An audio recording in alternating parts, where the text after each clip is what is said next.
વિસાવદરમાં કોણ જીતશે તે સૌથી મોટો સવાલ છે, કેમ કે આમ આદમી પાર્ટી ને ભારતીય જનતા પાર્ટીએ દમખમ સાથે તેમનો પ્રચાર કર્યો છે અને સૌ કોઈ મીટ માંડીને બેઠું છે કે ગોપાલ ઇટાલિયા કે પછી કિરીટ પટેલ બંનેમાંથી કોણ જશે વિધાનસભાના ગૃહમાં। અને આજે અધિકારીઓ પાસે પહોંચેલા ગોપાલ ઇટાલિયાએ શું આરોપ લગાવ્યા છે તેને લઈને વાત કરવી છે।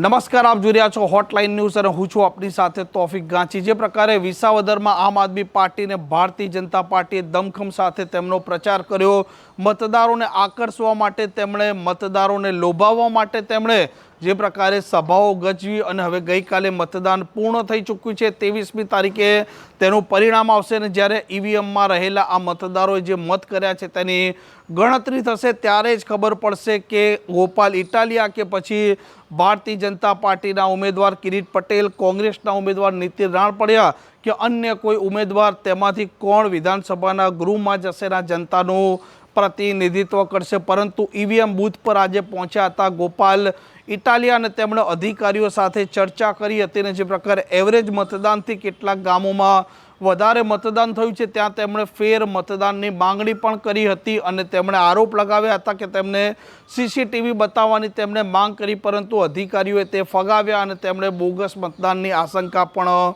વ્યક્ત કરી છે।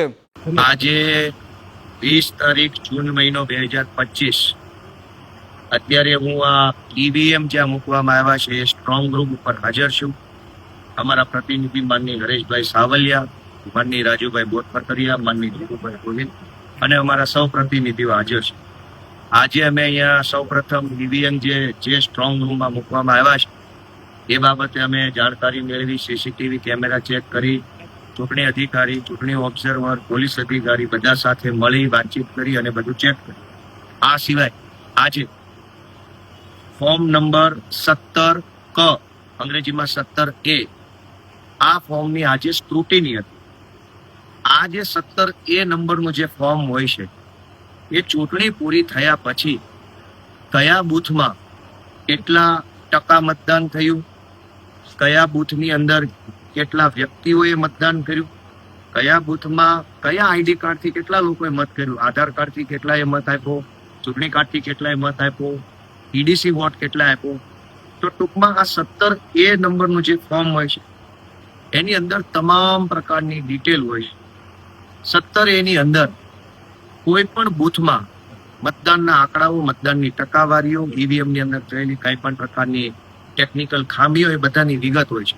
આજે સ્ક્રુટિની હતી, એમાં હું હાજર રહ્યો।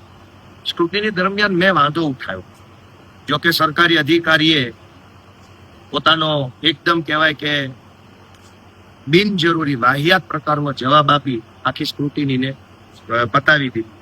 નવા વાઘણિયા નામનું ગામ છે, આ ગામમાં 71% મતદાન થયું અને હાલની ચૂંટણીમાં એવરેજ વિસાવદર વિધાનસભામાં 56.89% મતદાન થયું છે। મોટું 57% એમ સમજીએ રાઉન્ડ ફિગરમાં। નવા વાઘણિયા ગામમાં 71% મતદાન થયું એટલે કે એવરેજ મતદાન કરતા 14% મત વધુ પડ્યા। મેં એમાં વાંધો ઉઠાવ્યો। ચૂંટણી અધિકારીએ જાણે ભાજપની 4 આંખની શરમ આડી આવતી હોય એવો મને જવાબ આપ્યો।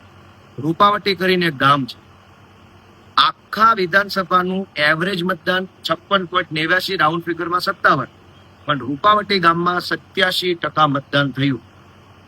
એટલે મેં વાંધો ઉઠાવ્યો કે રૂપાવટી ગામમાં એવરેજ કરતા 30% મતદાન વધુ થયું છે, આ બોગસ મતદાન છે, આના સીસીટીવી કેમેરા ચેક કરવા જોઈએ। ચૂંટણી અધિકારીએ કિરીટ પટેલની 4 આંખની શરમ આડી આવતી હોય એવો જવાબ આપ્યો। નવી ચાવણ નામનું ગામ છે, આ ગામમાં 84% મતદાન થયું એટલે કે 57% એવરેજ મતદાન કરતા 27% ઊંચું મતદાન થયું। મેં એમાંય વાંધો નોંધાવ્યો કે આ મતદાન બોગસ છે, સીસીટીવી ચેક કરો ને આમાં ફરીથી મતદાન કરાવો। મવડી નામનું ગામ છે, મવડી ગામમાં કુલ 76% મતદાન થયું, એવરેજ કરતા 19% ઊંચું મતદાન।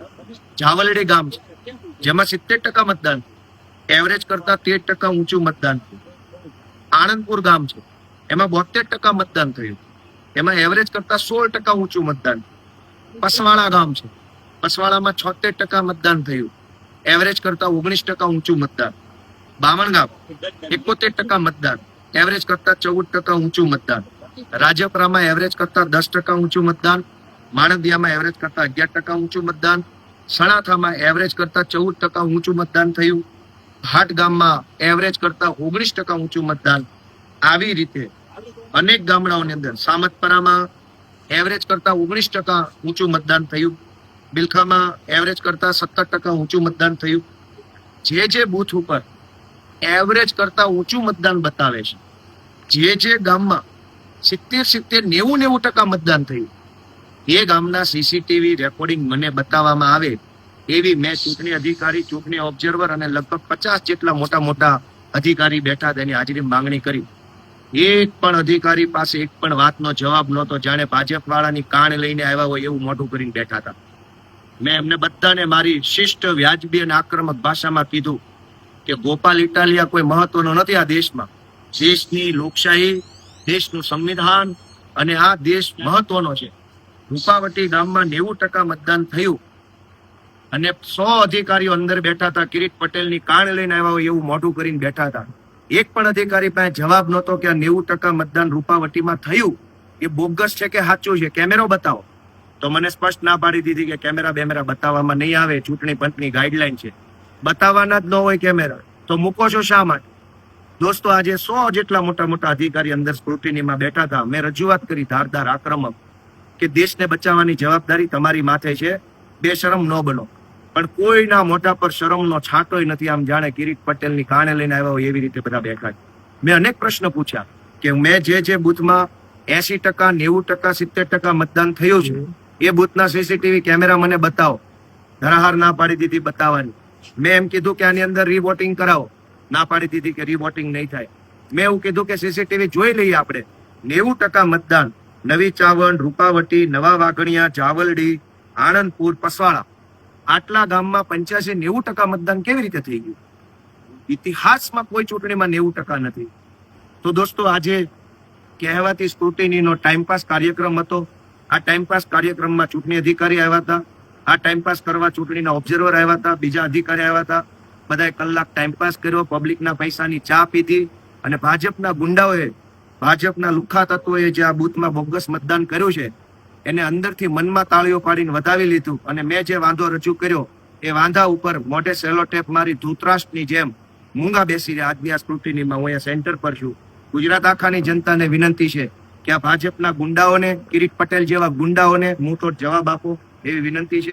આમ જે પ્રકારે ગોપાલ ઇટાલિયાના આરોપ છે તે આરોપને લઈને ફરી એક વખત ગરમાગરમી ઊભી થઈ ચૂકી છે. આ પ્રકારના સમાચાર, પ્રકારના અહેવાલ માટે હોટલાઇન ન્યૂઝ ત્યાં ચેનલ જોવાનું અને સબસ્ક્રાઇબ કરવાનું ભૂલતા નહીં. નમસ્કાર. આવા પ્રકારના વિડીયો તમને જોવા ગમતા હોય તો હોટલાઇન ન્યૂઝ ચેનલને લાઇક, શેર અને સબસ્ક્રાઇબ કરો.